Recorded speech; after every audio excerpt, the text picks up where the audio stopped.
Well, welcome back to the 2-to-1 podcast. That's right. Where men have really awkward, kind of hard conversations on purpose. That's right. That's right. You'll notice something a little different here today. It's 2-to-1. Tony is not with us. He's alive. Yes, he's alive. But it's not like he's no longer with us, but he's alive. Yes. He's just not with us. No, he had this prior commitments. I don't know what would be more important. There's nothing that was a prior commitment to this than the commitment that he's fulfilling now, which isn't this one.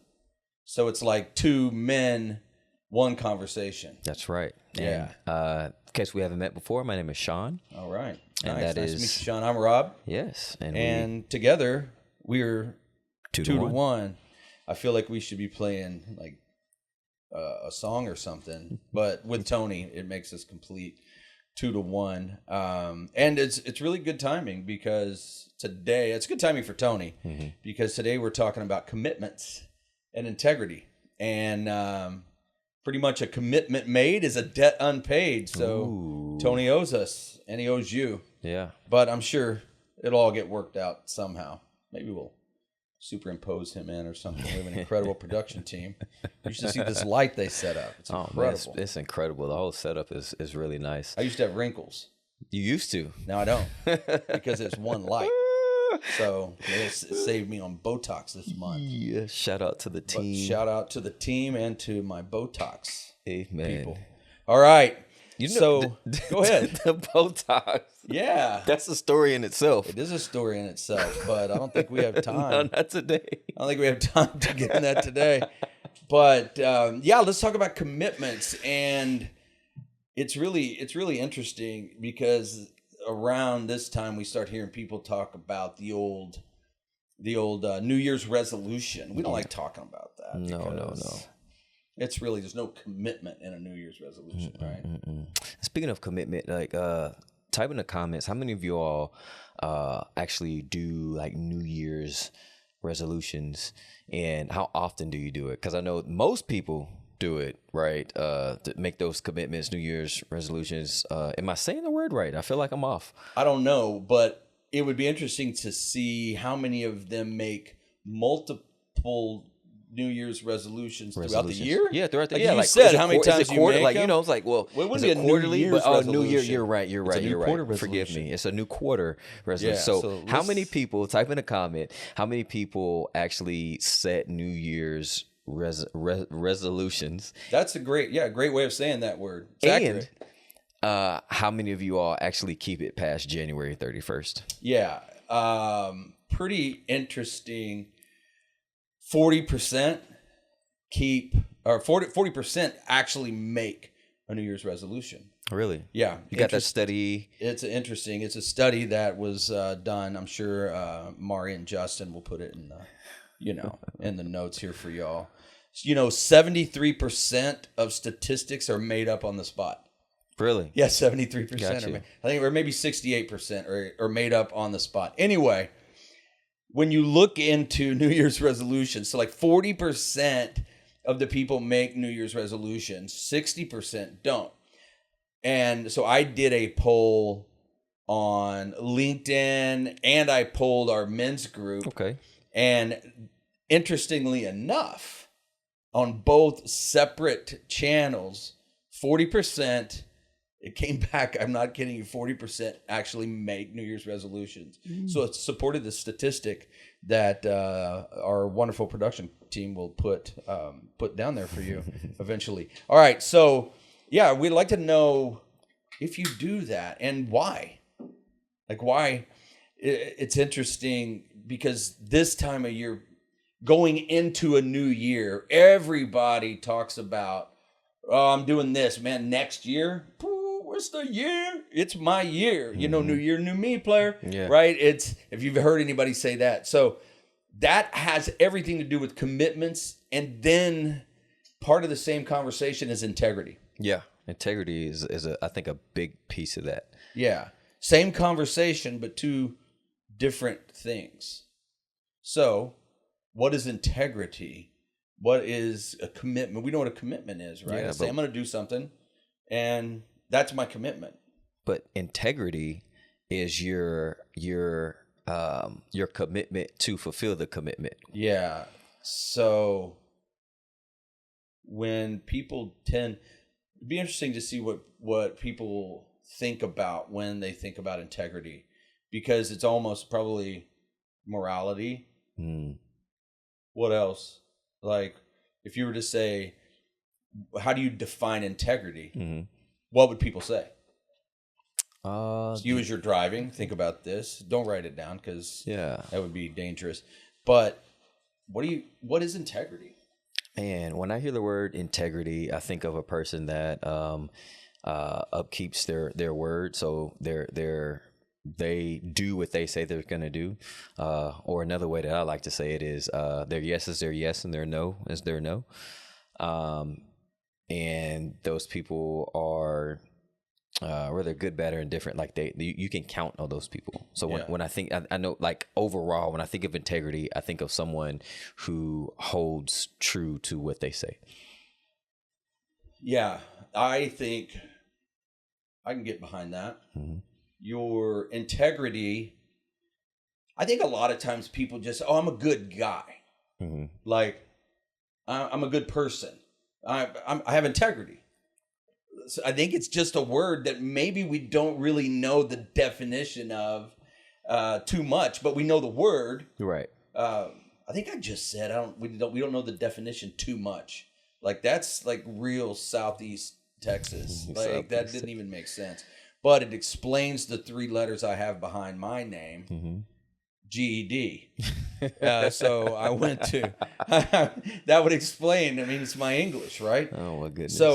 So what is really the definition of integrity? It's not just being a good person. It's not just being honest or being moral, but it really is doing what you said you're going to do. Yeah. And you probably could hop on the internet machine right now. That's what you're doing. That's what I'm doing. Hop on the old internet machine, the old information superhighway, and finding out the definition for integrity. And it probably has to do with, at its core, is keeping your word. Yep. Yeah, you probably do you have an Android? Because it's taken a while. No, it's an iPhone. Yeah, it is. That's interesting. Is that like an iPhone? Oh, it's just these 3G? Typos. It's a 3G iPhone? You got it right here. He's got it right. I can't see What's the screen. come on, the producers. crew has it there. The definition of integrity is the quality of being honest and having strong moral principles, if I can see that correctly, strong moral principles and moral uprightness. Ooh. Moral uprightness? And it is the second state to that is the state of being whole and what's that last word? Undivided. Yeah, you're gonna have to up that font just a little bit. Woo! Oh yeah. Praise God. Look at him. I can't see it, but the state of being whole and undivided. I can see that. Okay. I can see clearly now. The rain is gone. So how do you be whole? How do you be complete? At its core, it has to be keeping your word. It has to be. It really has to be you keep your word. You do what you say you're going to do. Period. Like, that has got to be it. You do what you say you're going to do. Yeah. So that's the integrity piece of commitment. So we make these commitments all the time, and they get done or don't they get done? So, but that depends on if the person is going to uphold that. So then it goes back to what type of person are you? What type of person am I? What type of person are you? What type of person are you, the listener or the viewer? Yeah. So, there's no shade either. No. But these are real, honest conversations. Well, I mean, I don't know you. If you're listening, maybe I do, maybe I don't. So it's just, you have to answer that. Yeah. Like, we have to come into account for our actions, for what we do. But I think if you look through it, 90% really of a man's stress, a man's type of turmoil and overwhelm comes from the in between of a commitment that you said you were going to do and what you really ended up doing. Mm-hmm. So it's almost like on the tombstone, the dash. That's what people are interested in, the dash. For me, it's 1970 to, like, I hope a long time down the road because I'm super old, but I don't have an end date yet. I'm not expired. But it's that dash from birth to death. It's going to be 2000 something. I guarantee you it'll be 2000 something. It's the dash. That's what happened that matters. Yes. Right? So that overwhelm, that stress or whatever in a man's life is really that dash between I said I was going to do this and what did I really do? That's right. I think that's integrity. That's right. And I think integrity, if I can read my notes right, says read your integrity notes, isn't about being perfect. Integrity is about honoring your word. And when you break it, owning it instead of ignoring it. Yeah.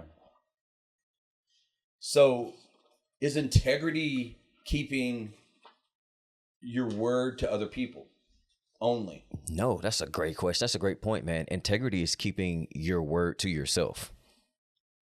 It's keeping your word to yourself, and it's keeping your word to others. Yeah. It's so crazy because I think sometimes we get lost in thinking integrity is just, did I keep my word to you? Mm-hmm. That integrity is more for how I presented myself to other people, or did I do what I said I was going to do? Can you help me move? I'll be there to help you move. And I helped you move. I'm integrous. But there's probably 7 or 8 other things that I committed to for myself that I didn't do. Mm-hmm. But I helped you move. Now I feel good because why? I don't know. You like me. Oh, that Rob, he's a really nice guy. And I get fed that way, but I'm out of my integrity in like 6 or 7 other things that I said to myself I was going to do. Yo, so that part right there internally is what can keep me awake up at night. If I'm just being honest. How so? Man, because it's being zealous, being ambitious, having, a bunch of things that I want to accomplish, right? And having that good old ADHD. Yeah. And so it's, for me, I was talking to my buddy about this, who's a fellow neurodivergent, right? What is it? What's a neurodivergent? It's for Justin's gonna pull that up. But it's another fancier way of saying, people who have ADD, ADHD. A neurodivergent is differing in mental or neurological function that, you have to slide that over just a little bit there. Other way. There we go. Differing mental or, I gotta go way over here, functioning from what is considered typical or normal. So, neurodivergent is deferring. Put it in English. Yeah, put it in English. I have to read the word first. Deferring in mental or neurological function from what is considered typical or normal. So basically, we think different. Infrequently used with reference to autism spectrum or disorders. Okay. It's not neurotypical. So basically, how a person with ADHD or ADD might think is just different from everybody else. And so something that me and my therapist will talk about is we have superpowers, right? So one of those superpowers are to be able to hyper focus on one thing, to be able to have maybe 6 different things going on in the brain. And so it what our producers are pulling up, it says to tell if you're here. No, you can minimize it.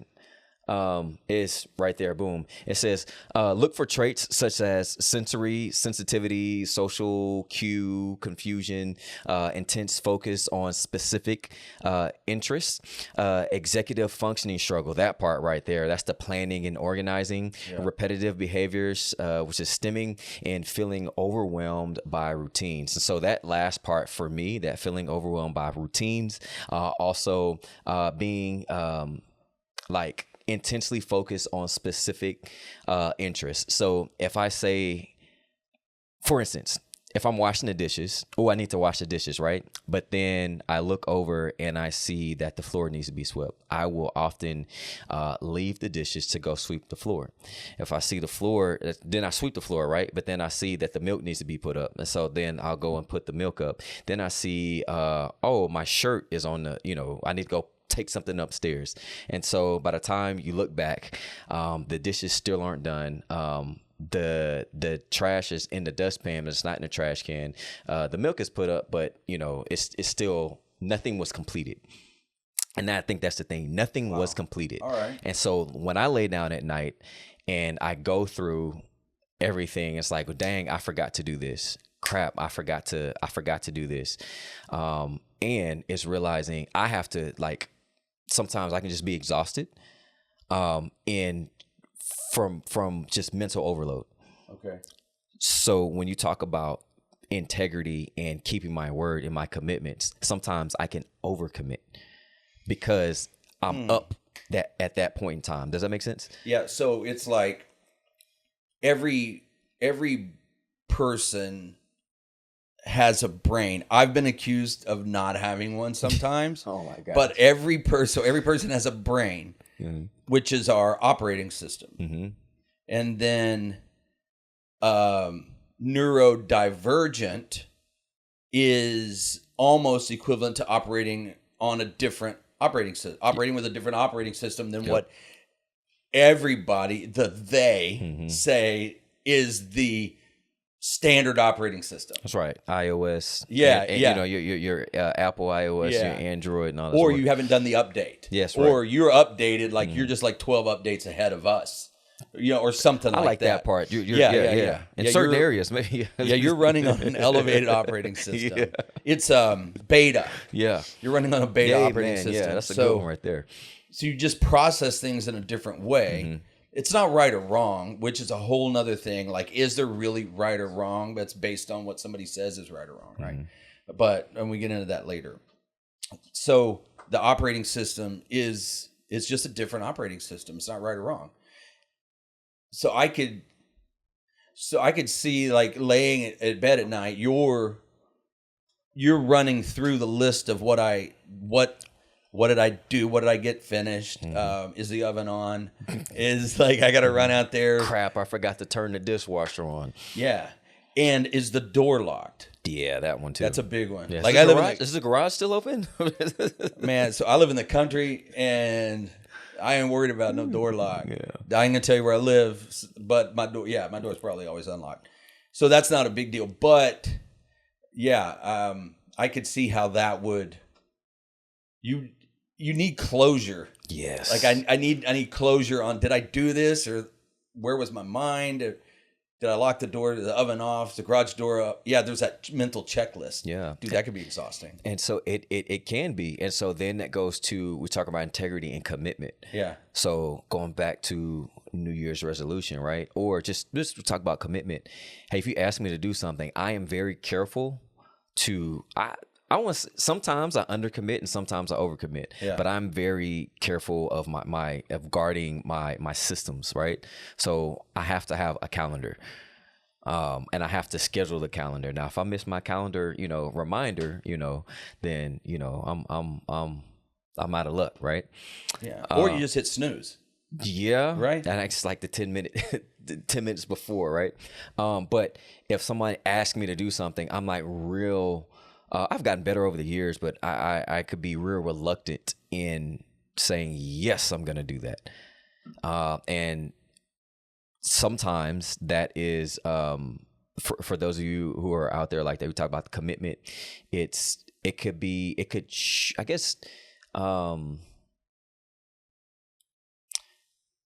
it can appear that we're not integrous. Is that a fair statement? If you made a commitment and you didn't follow through with your commitment, and you didn't acknowledge the breakthrough and make a new commitment to those that would have been involved in the commitment, I think that we are operating outside of our integrity. Yeah, that is good, because then it's the integrity versus commitment. You're right. Anybody can make a commitment. Yeah. Commitment it's like a car. Anybody can buy a car. Anybody can buy a shell of a vehicle. But what's going to make that car move? Integrity is the engine. Ooh. So I like how you do that, because it makes me think I said something smart. But it's just the shell is a commitment. So it's nothing. It's worthless. I mean, it's like toilet paper, right? It's just toilet paper. I mean, toilet paper's important, right? Yeah, it is, but not when you have a bidet. Hey man, but you're still gonna need something to dry that rearing up, though, unless you're just gonna sit there and let air dry. You're right. It doesn't even matter if you've got like a smooth road, if you've got GPS, you've got it navved out. It's like holiday time and kids are out of school, so there's no school traffic. Yeah. It doesn't matter if you're going nowhere. Yeah, because you need integrity to move the commitment, to fulfill the commitment. You need an engine to move the car. When you say that, man, I just think of a big shiny, let's say Ferrari, right? Red Ferrari, nice right? One. Yeah. No gas, no oil. It's not going anywhere. So that's just like talking a good game. Oh, I can promise this and I can do that, especially like in sales or something like that, right? But if you don't have the integrity to match that, then it's really like it's pointless. It's really interesting that you say that, because the first thing that came to my mind is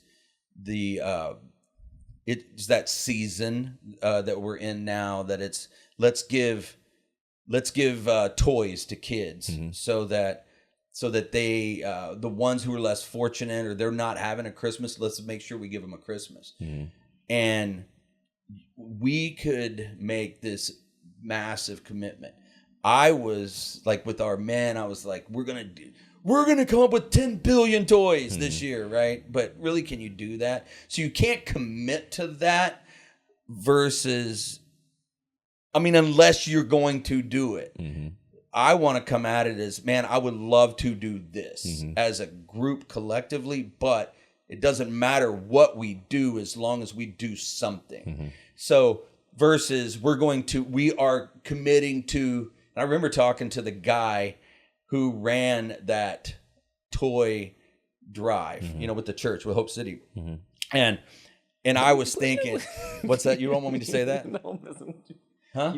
No, go ahead. You don't want me to say that? Go ahead. So, I mean, somebody has to organize this thing, right? So Hope City organized it. So I'm talking to this dude. I won't say Brandon's name, but as I was talking to him, I was like, dude, I didn't want to say we're going to do this. And because it's really, I don't want to commit to it, because commitments are easy. And then you commit to this, and then you commit to this, and you commit to this. But if you never back it up, then you're just constantly crying wolf, and you lose trust. Yeah.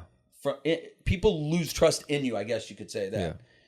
So I think as men, we break commitments to ourselves way more than we break them to other people.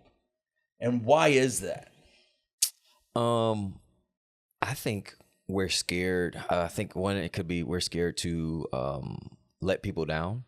I think we're scared to be seen in a different light, like the facade that we put up, right?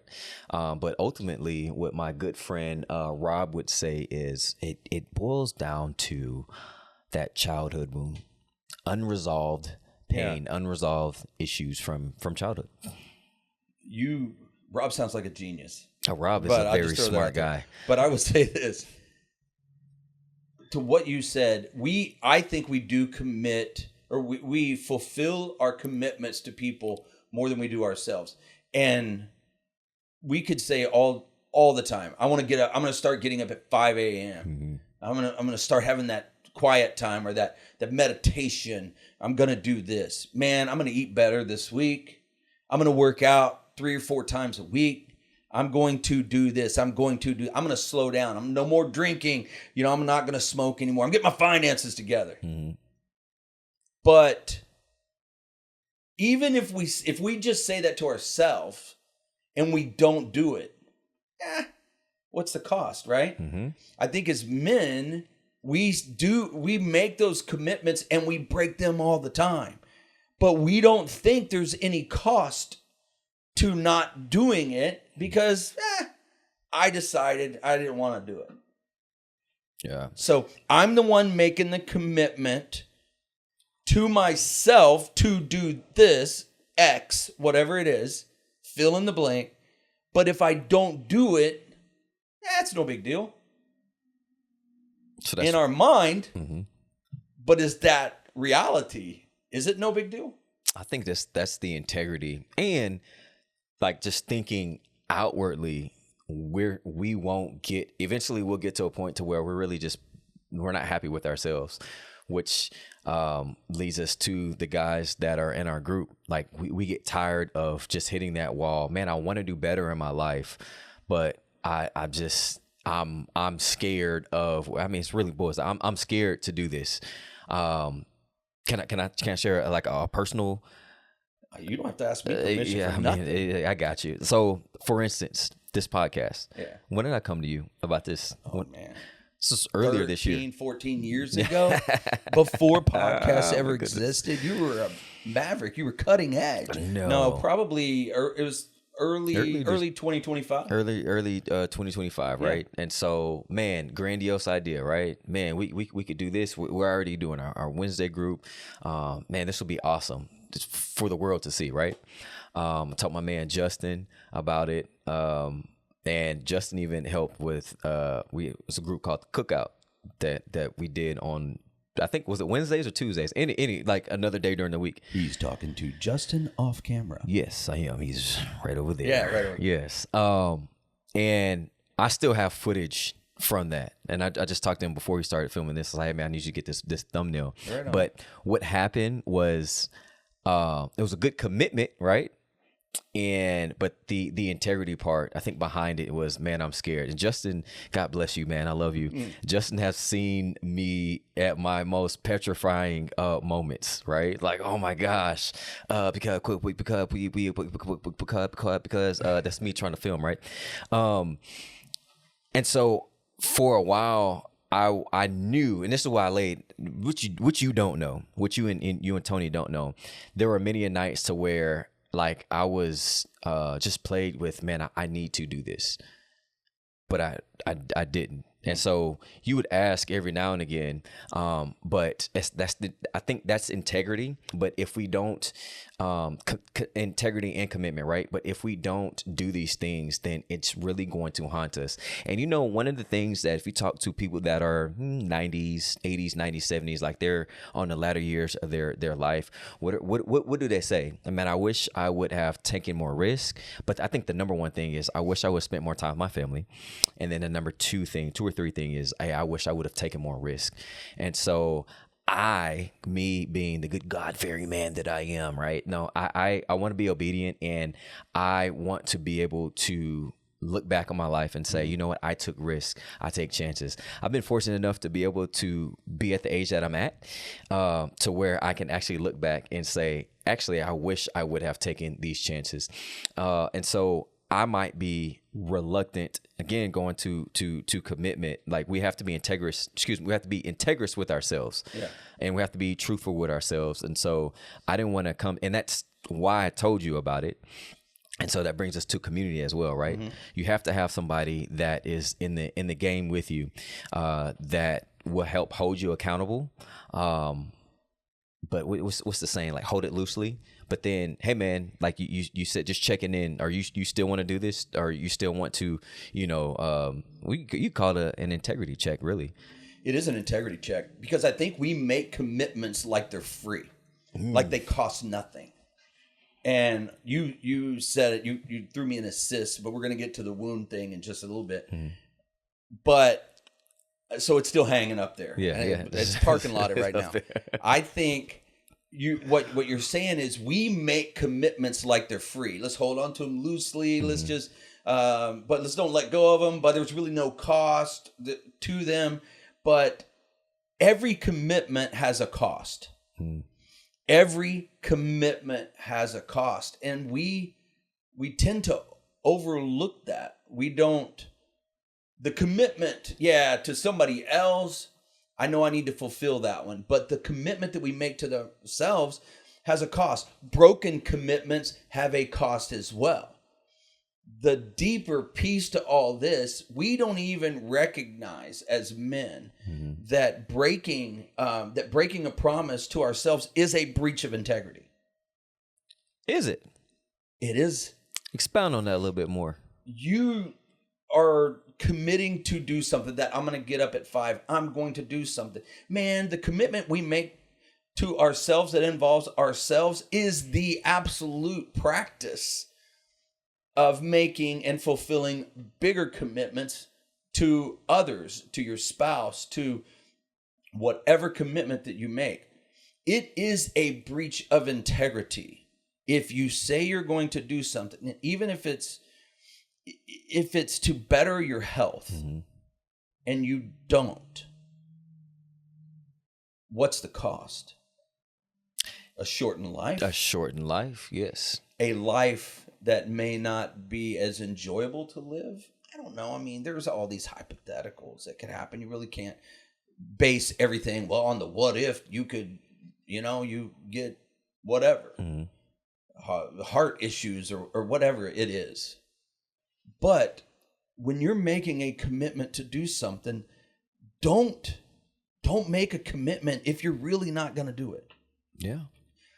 There is this old ancient text that it may be Greek, I don't know, maybe even Hebrew text that says. Not talking about the ancient Toltecs, are you? We're looking at maybe some text that could have some kind of scripture reference. I don't know, but I think it's something like that our Creator, or let's just even say, if you want to just say the universe, would rather you not make a commitment than to make one and break it.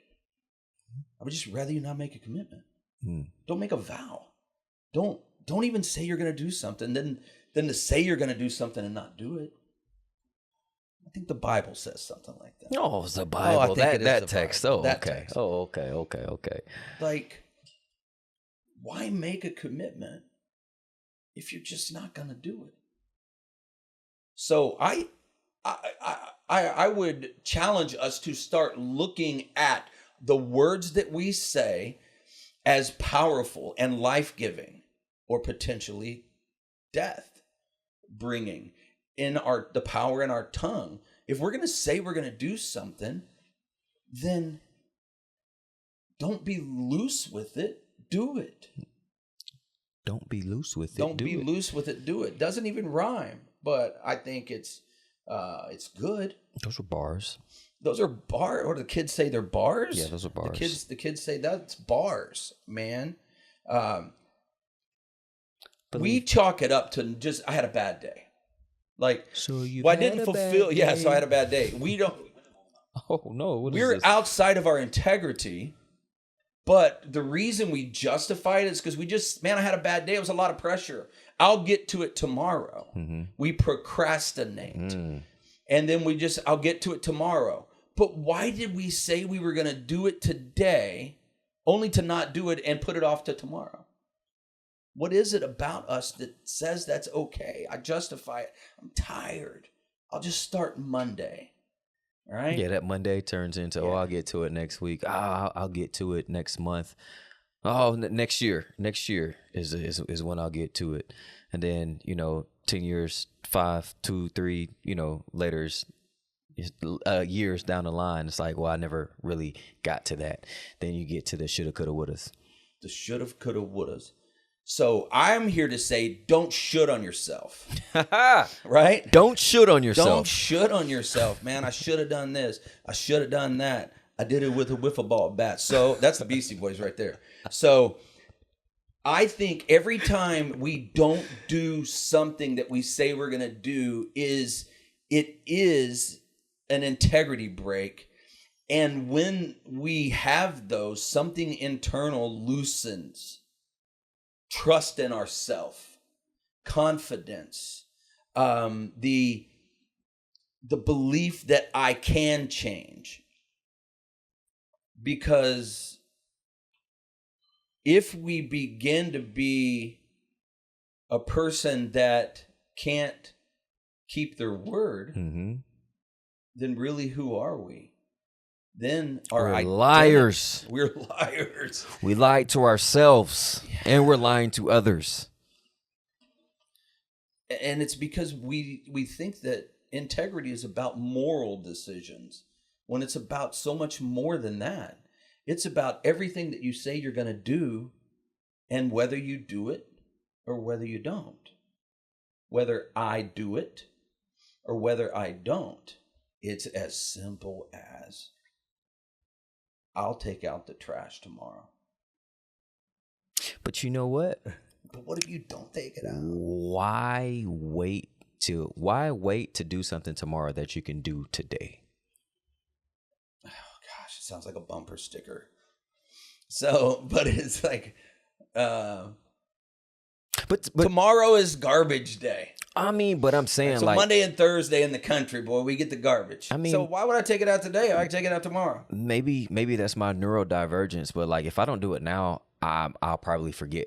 So for me, there are modes, there are times to where let me just do it now. I think John Maxwell's 15 laws of growth. It talks about do it now.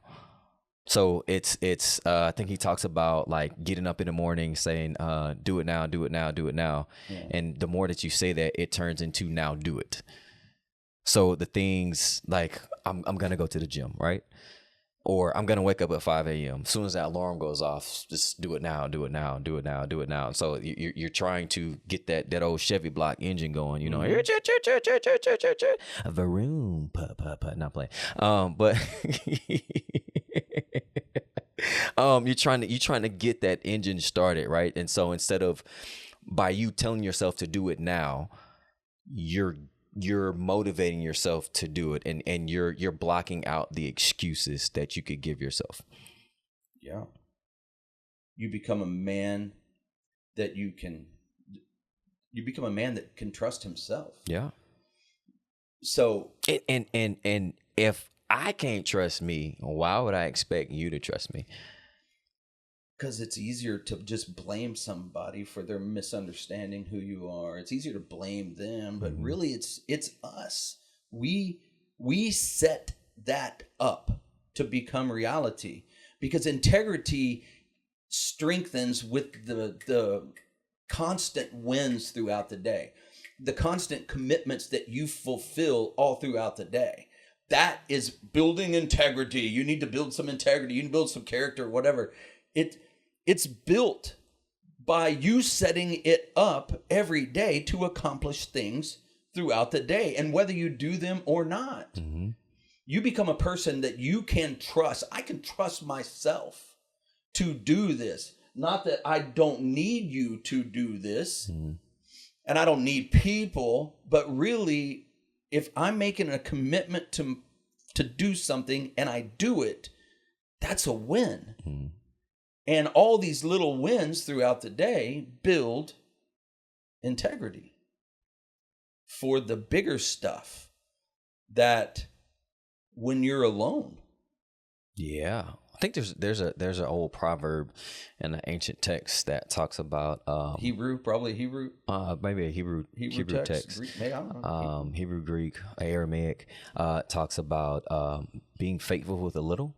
Yeah. If someone can trust you, if you can be integrous with a little, then it means you can be integrous with a lot. If you can be integrous with your commitments, with small commitments like taking the trash out, washing the dishes, then you can be trusted with medium commitments like going to the gym, getting up at 5 a.m. Right, and then maybe you can be trusted with larger commitments like running a Fortune 500 company, or and that's woo, but still. If you can be integrous with a little, then you can be integrous with a lot. Yeah. So the Fortune 500 company, like why even, you mentioned that, and like you may have even had a little bit of, I know that's a stretch, but it's not a stretch. We're only limited by our mindset. We're only limited by our own belief in who? Ourself, our ability. Well, where do we get that from? We got that from our low self-worth or our low self-esteem. We didn't build enough deposits in the bank to be in somebody that we can trust. So we're like, they're not gonna. I can't be trusted with a Fortune 500 company. I can't be trusted to be the manager at work. Or I'm only a whatever. You're not just a nothing. Don't ever say that. You're a somebody. I'm just a nobody. No, you are somebody consistently following through on our commitments. What does that build? But where does that come from? Well, it shapes our character. It shapes it shapes our confidence that our word is reliable. My word is my bond. Like you can trust me. Word is bond, B. Word is my okay. I don't even know who said that. Maybe some rapper. I don't know if that's East Coast. Oh, it's a bumper sticker again. Yeah. Confidence is important. I want people to be confident. I want my kids to be confident in their dad. But if I am not confident in myself, how are they going to be confident in me? I'm going to crumble. So commitments and integrity is huge. It's not just making the right moral decision, because I've made some wrong moral decisions. It just happens. I've done it. And if that's all integrity is, then I blew that. But the commitments I'm making and I continue to make shape my character. And it's more than just moral. Yeah. But my lob is still in the air. Pause. Okay. Right. So I need you to oop that and talking about where's the genesis of this? I would say the genesis of this is deeper than just either I'm going to do it or I'm not. It's scars, wounds, unresolved pain. Scars, wounds, unresolved pain. That's going to be in a thumbnail. It's going to be our thumbnail. Yeah, Scars, yeah, wounds, unresolved pain. No, I see what Justin's doing. I feel like I may be the only one taking this seriously, but I'm just kidding. I'm not. You got the lob. I got right the lob. there. So you've got past trauma. So my question would be how, if you were just to think it through real quick, how would that past hurt, past trauma, past scars, past wounds, how could that impact your ability to make and keep commitments? Let me tell you what my therapist said. So we have to fail in order to grow, right? And so we have to fail in order to feel, to trust that it's okay. So what am I saying? So I think in the past we might have said something, right? And it didn't happen. And then maybe someone, a parent, an authoritative figure, or someone that was influential in our lives, maybe spoke something illy, right? So like, I can't believe you didn't do this, or I just can't trust you, right? And so now that's one instant. Or maybe it's doing something and you saw in your parents' face, or you saw in that person who was influential in your life, and you saw just the disappointment. And that really resonated with you in your heart. And you're like, man, I don't want to ever do this again.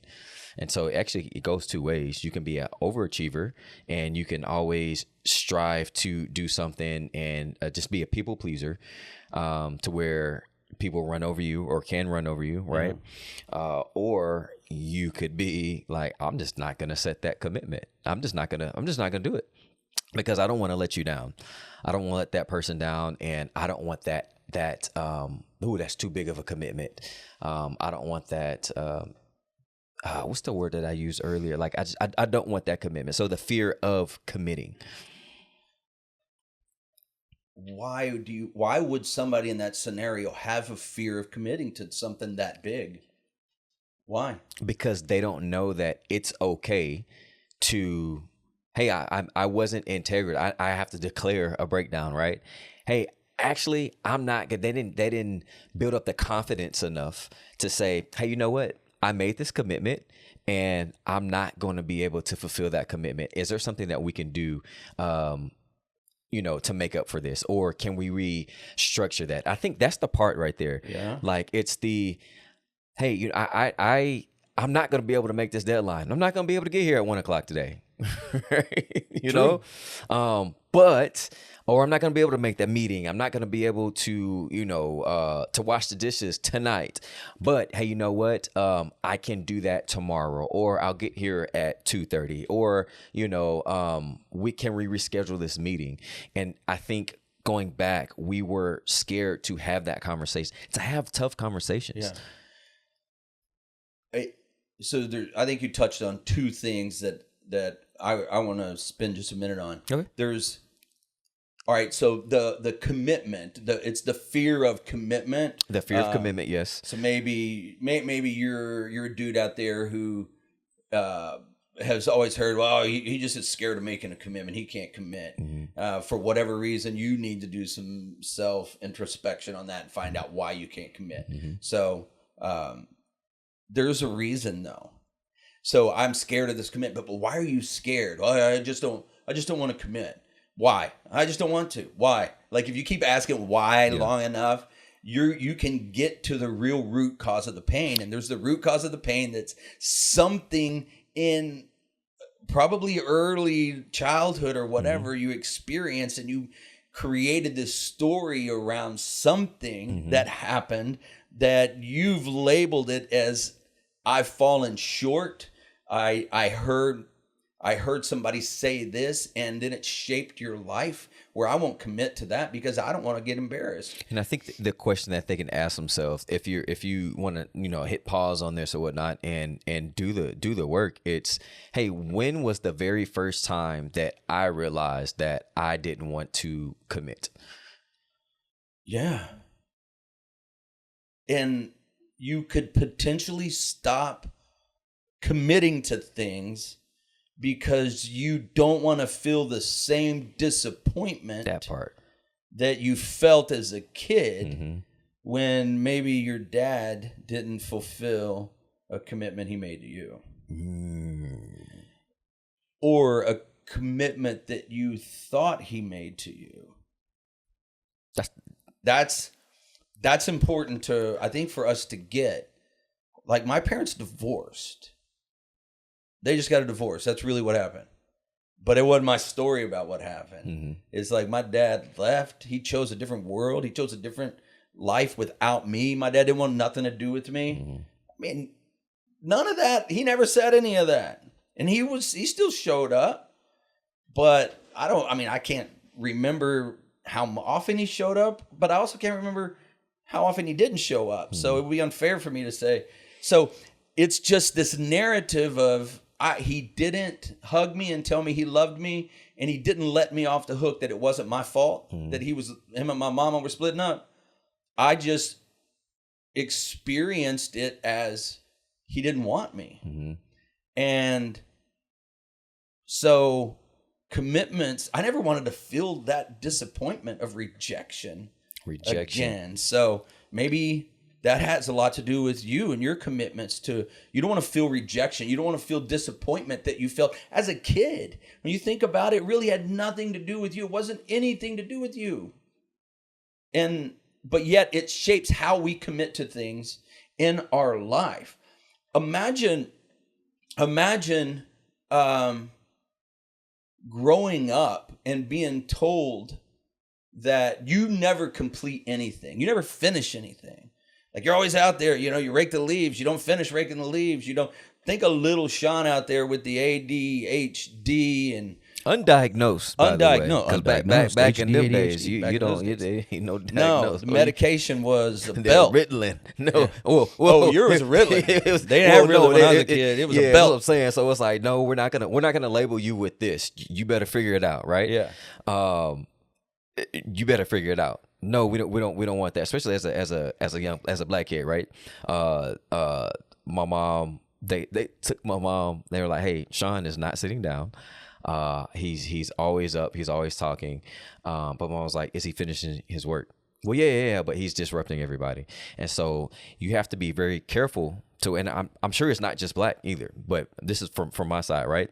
That label as the problem kid. So we had to, for my mom, she had to really fight for that and say, no. He's probably just bored. Give him more work to do, right? Give him a challenge. And then my therapist would say, like, well, back then, in the 1900s, looking at Amari over here, back then in the 1900s, right? They didn't have things like, well, you can stand up and work, or they have little chairs that you can like bounce in while you're doing your work, because the HD, the hyper, just think of like having excess energy and no outlet for it. Strapped in a little desk. Yes, in a desk for Don't stand up. Excruciating. Don't stand up. Like you literally, you can't stop moving. Like, and there's only so many times you can go sharpen your pencil. Exactly, bro. I know. So like, it's my pencil. I'm going through a pencil a day. Oh my goodness. And so, no, it's not that I can't stop. It's not that I can't complete anything. It's just, hey, I've spent my energy, or my focus ability is maybe 10, 15, 20, 30, whatever it meant. Like I've given that specific task all of the energy, the focus that I had. Yeah. It's not that I can't complete anything. No, but you're a problem. Yeah. And then being told you're a problem. Yeah. You're not normal. Yes. Right. And then imagine that a man now who grew up constantly hearing that you don't finish anything, you're a disruption, you don't know how to behave, you don't know how to obey, you don't know how to do what you're told, and you're this, all these labels. Yes. And then now as an adult, fast forwarding it to an adult, he hears the exact same things, only it's his voice. Internal. It's your voice telling you the same. Yes. You're not enough. You can never finish anything. You're a distraction. This is just how I am. And then that becomes your identity. And it's all because that was just ingrained in you from your leader, your figurehead, yes. your influence. And then it became your truth. So I'm even kind of sick of hearing people say, well, let me share my truth. Like, you reconcile your own truth because it's just yours. It's not, I don't know. I don't want to get into that, but it's my truth. I like your truth of being, I guess I am going to get into it. Yeah. Your truth of being worthless and being not enough, and I don't finish things, and I don't accomplish much, and I missed 2 mornings already this week on my workout, and now that is not your identity. So if it's not, is it even truth? It's give yourself some grace. Yeah, you touched on it. It's declaring the breakdown, declaring the breakdown, and then renegotiating a new commitment. Because it's like we said last week, you got to turn the light on. Yeah. So, hey, I missed this. So the minute that you say that out loud, guess what? I feel like, and I want you to practice this. Like, you feel a weight, literally like a physical weight lifted off. Yeah. Because you finally said it. Yeah. Right. Like, I'm struggling with this, or I missed this, or man, I hadn't been to the gym in 2 days. Okay. Well, thank you for telling me that. Well, when are you going to get into the gym? That might be the hard part, but like, That's when the are you going to do hard this? part. It's interesting because my wife and I, like, she knows how to trick me into making, like, being very specific commitments. So she's not watching. She'll probably watch this, and I love her. It'd be just your luck, right? Yeah, it'd be just my luck. She tunes in and watches The episode that she watched.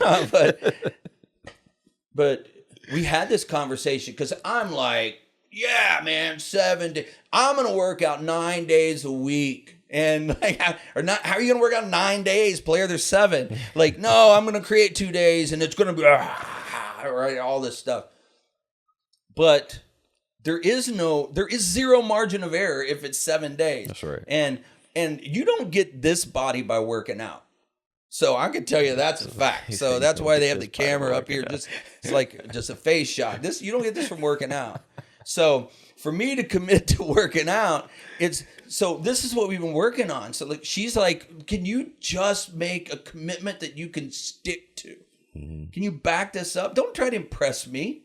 Don't try. You already got me, right? Or we're married. Good. I'm a salesman. I closed it. She had a weak moment. So now it's like it's a heart healthy, man. I had a triple bypass 2.5 years ago. I have to eat heart healthy. I don't like it. Stuff doesn't taste good. I don't care what you say. Like, it's gross. I like to eat nasty, fatty food that tastes great. So anyway, I digress. So it comes down to, let's get healthy. And so my commitment is, all right, I'm going to be in the gym on Tuesday, Wednesday, and Friday morning. And we have a gym like right outside the house. So it's not like it's even a big commitment to drive. So it's like I got to stretch and then walk outside with coffee. So I walk out. So on Tuesday, Wednesday, and then now she's like, okay, what time? Like, well, what do you mean? Like, well, let's commit to a time. All right, 6. Okay, good. See you there. Jeez. Like, that's it. But then it's so easy to just say, oh man, I have so much work I have to do. I've got to do this. I've got to work on this. I don't want to do it. Bro, today's Wednesday.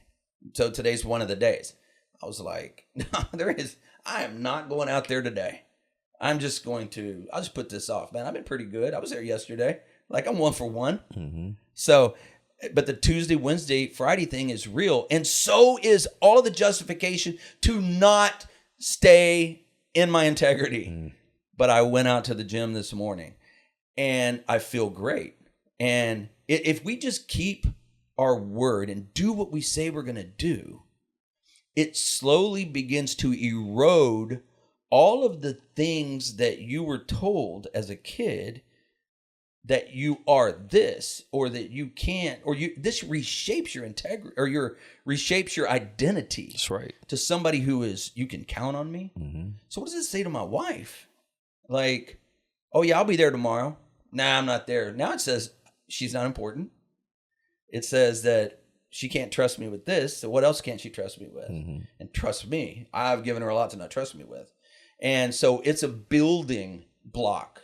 It's just another building opportunity. That's what commitment is. That's what walking in integrity is. Yeah, man. I think that's a good point there, because that we're building up trust, not only in ourselves, but to other people. And we're building up that confidence as well, because it's, hey, I'm going to the gym Tuesday, Wednesday, Friday, right? Man, yep. Well, the first week I did it. The next week I did it. And guess what the enemy's job? The enemy could be the devil. The enemy could be our flesh. The enemy could be untruths, right? Or the lie that we're believing. That's a better way of putting it, right? But the more and more that we are integrous, we can say, actually, that's a lie. I'm not that person. And then one of the things that I love just living life in general and progressing is looking back at, man, I was labeled as this, or man, I used to think this way about me, and being able to walk in that confidence of like, that's nothing. Like talking in front of this camera right here. there was a point in time, if you would believe it or not, like I'd be like just super nervous and like, oh my gosh, what am I gonna do, right? But I was able to conquer those things, right? I was able to I was able to conquer it through being integrous. Integrous. Being integrous of saying and being brave and daring to do the things, right? And so what are those things that you all, the viewers, can like start? It starts with one thing, right? So just pick one thing that you can be integrous with. But before you go there, when you, I don't know, maybe this would have worked afterwards, but I apologize. When you slip, that's good. Is it over? No, it's not. Hey, you know what? But that goes to the thing. That's what I was thinking about when you're talking about your wife, right? Yeah. So I love that she asked you, okay, cool. So what are the days? Monday, Tuesday, Wednesday, Friday, right? Okay, bet. Awesome. So what time? Time. Yeah. Time? Oh, well, 6 a.m. Okay. Oh, did she ask you another question? Or when do you want to start? Yeah. Tomorrow. Tomorrow? Yeah. Cool. Yeah. Most people, if they get that far, or when they get that far, it's like, well, I'm gonna give myself some time. Well, let's depending on what type of person. January 1st. Let's go January 1st. Give me a month, right? Okay, cool. So it's best to have people along that journey. Yeah. To be able to start whatever that is, right? And so I love that you have that, and she's there with you. Yeah. She's there with you in the gym, right? She's meeting you there. Yeah. Oh yeah. But even if I'm not there. But she's not waking you up, is she? No. She ain't my mama. Why? Exactly. She ain't your mama. And you said that I will do it. You will do it. Yeah. And so that's a form of trust. And she's your story is your story, right? Yeah. But she's giving you that opportunity for you to strengthen that trust that she has with you. Yeah. Today, I woke up at literally like 6. And we have like a 5-minute grace period. And at 6:02, I walked into the dining room. She's sitting at the dining room doing work. Jeez. She's like, "You ready?" Yep. Like, let me get these sleep boogers out of my eyes. Because I was still sleeping. And then boom, we went out to the gym. Because it was a wrestle, bro. I was justifying to myself that I don't have to do this. Oh, my back hurts, man. I got a bulging disc. I'm still waiting for physical therapy. I mean, I could justify everything. But it's not worth it with where I want to go in my life. With where I want, the man I want to be, it's just not worth it.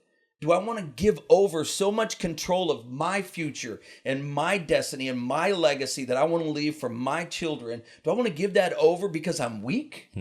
Or because I'm walking in self-control and discipline? I think the thing that most men never learn is that that the slip is not the end. No. It's the silence after the slip that's the problem.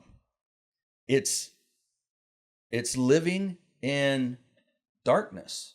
It's hiding in the shame of not fulfilling what we said we were going to fulfill, not doing what we said we were going to do. You're not done at that point. You're just disconnected. So reconnect. And then talk to the people who were involved in the commitment. In this case, it would be my wife at the gym. Look, I'd like to renegotiate.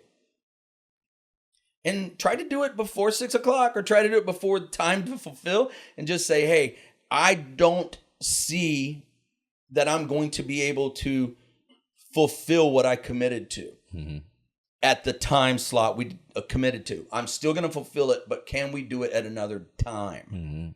And give them a chance to say yes. That still is walking in integrity. That's right. Even though you're not doing what you committed to do, you're still addressing it, and you're just moving it and adjusting. We're not so rigid that you failed. And you never fail. You only delay the win if you stay hidden. So with that, right? Because I'm like, for someone who I used to be a long time ago, right? Hey, I missed my commitment today. Oh, okay, cool. All right. Well, I'll see you tomorrow. hey man, I'm texting you the night before because I'm gonna follow all the rules because of our arrangement, right? So don't be that person. But can you speak to that, right? Like, so what does that mean, right? I'm a basically finesse the system, right? I know the boundaries, I know the commitment we have, and if I just say, well, I'm in my boundaries, I'm in integrity because I'm telling you that I've dropped the ball. Yeah. So if you just use it as an excuse, but you don't recommit, then you have a deeper issue. But what if I'm recommitting every time, but I'm still not meeting that? Then it's time to come to the table and say, I don't know if 6 o'clock is going to work, because I always have to recommit to 1, and I'm always there at 1. Can we just move it to 1? This morning, in the middle of the gym, my wife goes, hey, I want to have a conversation with you about renegotiating our start time. And I said, cool. Was it because of me? No, I didn't say that. But she just said, hey, I want to, because I would like to maybe go early. I think she wants to move it to like 5. Gotcha. AM? Yeah. Jesus. Which is okay. I mean,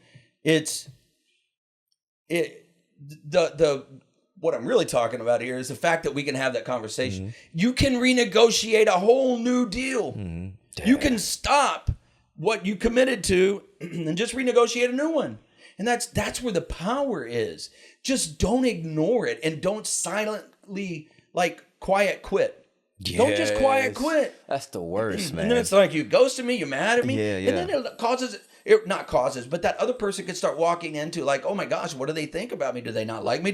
Don't do that on that person. I've been on both sides of those. So thank God I'm not that person now, and thank God that I can be able to just have those tough conversations, because that's really what it is. Yeah. I'm scared of what you think, and I'm scared that you're gonna think that I'm not an integrous person or that I can't meet my commitments.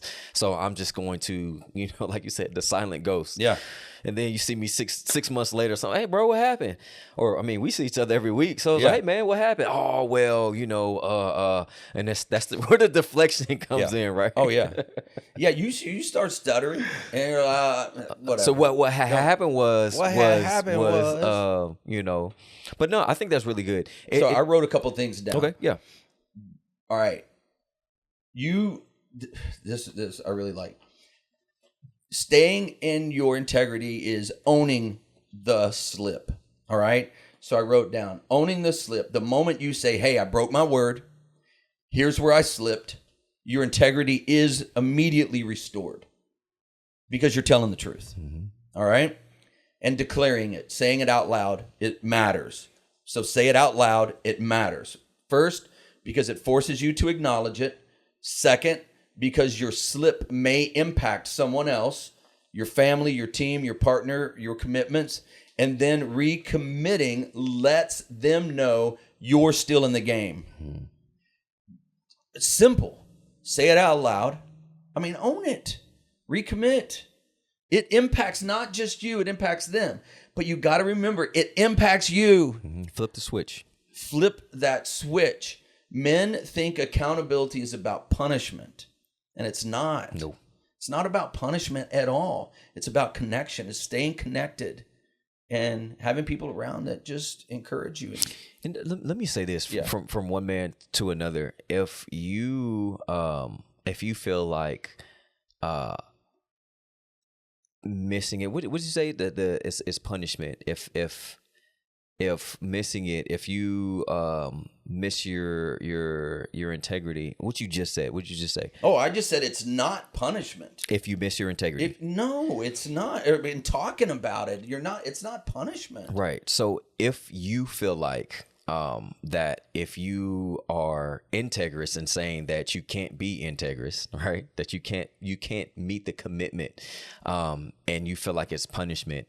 I just want to, from accountability. Accountability is not punishment. Yes, accountability is not punishment. So if you feel like accountability is punishment, and if you have received that from a father figure, from an authoritative figure, hey, I just want to apologize on behalf of that person, and I just want to let you know that it is okay to miss something, but accountability is not a bad thing. It is a good thing. So if you missed it, hey man, that's great. Thank you for letting me know. Hey, let's talk about this. How can we work this thing out? And so I just want to just say that from one man to another, that it's okay that you, or I apologize for, on behalf of everybody that might have made you feel like accountability is a negative thing. We want to make sure that we rewrite what accountability is and what it feels like. Mm-hmm. You're right. So you have this integrity, you have commitments that is really the vehicle, and integrity is the engine that drives it and gets us to where we want to go. So the question is, where do you want to go? Yeah.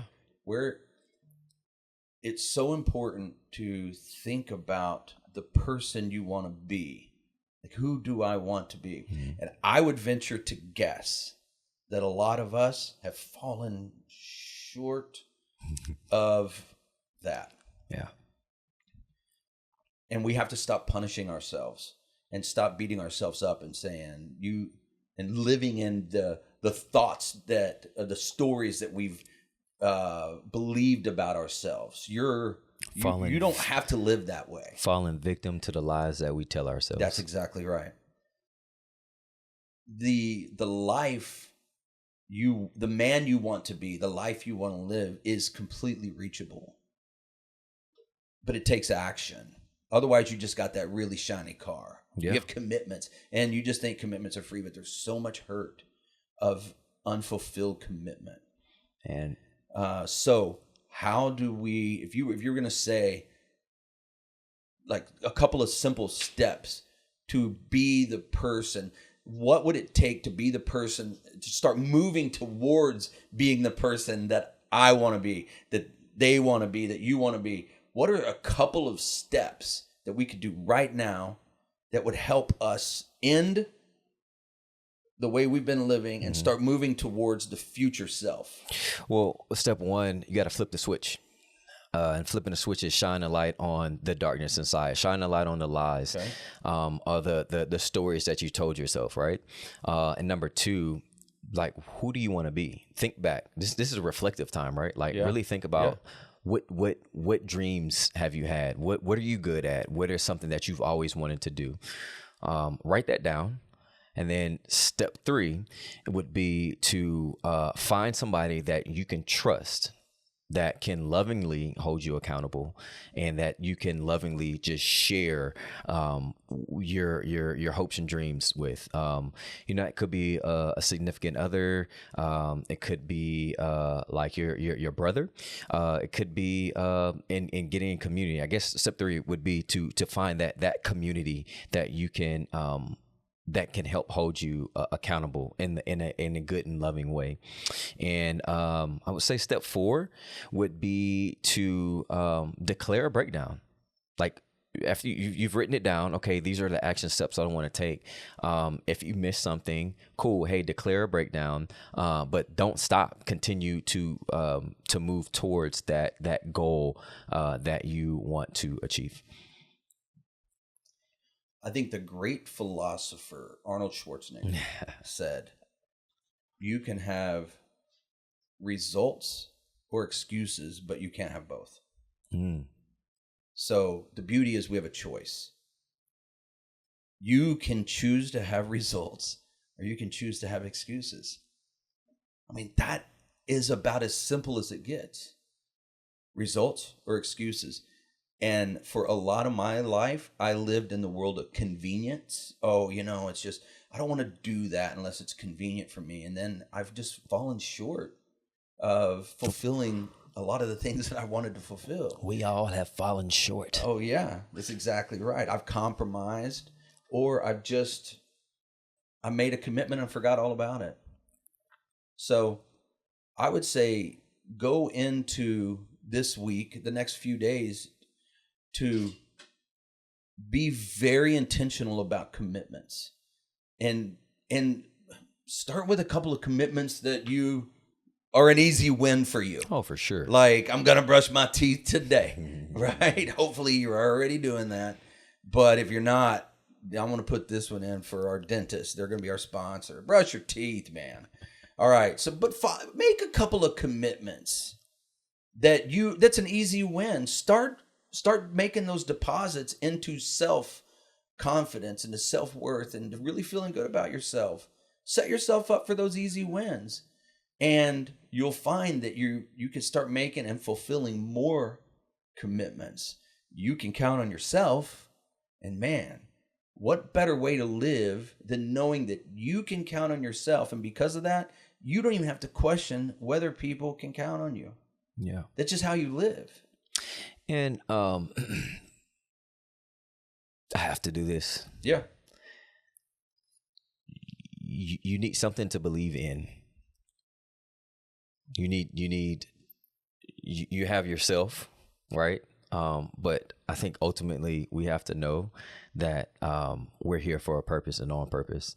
And so that's the number one thing, I think, is to find and discover your purpose. For sure. And to know that you are not alone. I think that helps with that.